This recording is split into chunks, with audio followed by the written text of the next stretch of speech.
అటువంటి విశ్వాసాన్ని నా వర్గ ప్రజల్లో కలిగించడం కోసం ప్రయత్నం చేస్తున్నాం. ఇప్పుడు మీకు ముందు ఇదే పూతలపట్టు నుంచి ఎమ్మెల్యేగా గెలిచిన ఎంఎస్ బాబు ఆయన పరిపాలించిన విధానం సరిగా లేదనా, పనితీరు బాగోలేదని ఆయన మార్చేశారు. ఏమనుకుంటున్నారు మీరు? ఈసారి టికెట్ ఇవ్వలేదు కదా ఆయనకి. అంటే ఇక్కడ ఇండివిజువల్గా నేను చెప్పడం కన్నా కూడా రాచరిక స్వభావం, ప్రజాస్వామ్యంలో ప్రజాప్రతినిధి ప్రజల చేత ఎన్నుకోబడాలి. అవునండి. క్యాండిడేట్గా నీ చేత ఎన్నుకోబడచ్చు, అవునండి. అతను ప్రజల చేత ఎన్నుకోబడాల. అంటే నీ ఆలోచన ఏమి? ఆ వర్గంలో ఆ ప్రజల్లో ఉన్నటువంటి వ్యక్తిని కాకుండా నేను రాయిని రప్పను పంపించినా గెలిపించాలన్నటువంటి నీ తత్వం ఏదైతే ఉందో, అంటే ప్రజలు నువ్వు ఏ రకంగా ఆలోచిస్తున్నావు అనేదానికి ఒక నిదర్శనం అది. ప్రజలు నువ్వు ఏ రకంగా చూస్తున్నావు. నాయకత్వం ఎక్కడి నుంచి పుడుతుంది? ప్రజల నుంచే కదా. ఆ ఊరు ప్రజల నుంచి, ఆ ప్రాంత ప్రజల నుంచి నాయకత్వం పుడితే ఆ ప్రాంత ప్రజల యొక్క మనోభావాల్ని, ఆ ప్రాంత ప్రజల యొక్క కష్ట సుఖాలని పంచుకునేదానికి, వాటిపైన పోరాటం చేయడానికి ఒక అవకాశం ఉంటుంది.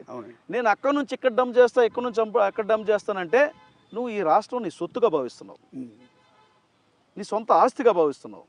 దానికి కాపలాదారులను పంపించినట్టు పంపిస్తున్నావు నువ్వు ఇక్కడ.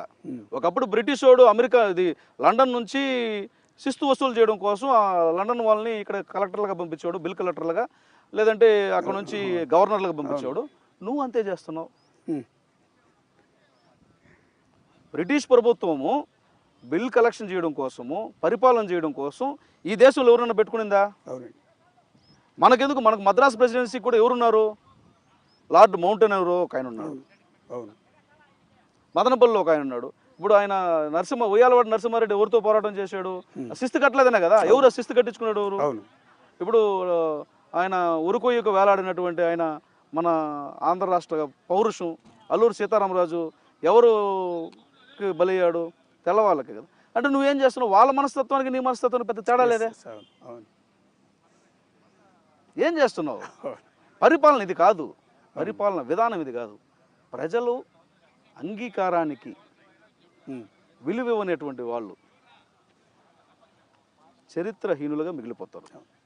ప్రజల ఆమోదము, అంగీకారము, ప్రజల పట్ల బాధ్యత, భయం లేనటువంటి వ్యక్తి తాత్కాలికంగా కొంతకాలం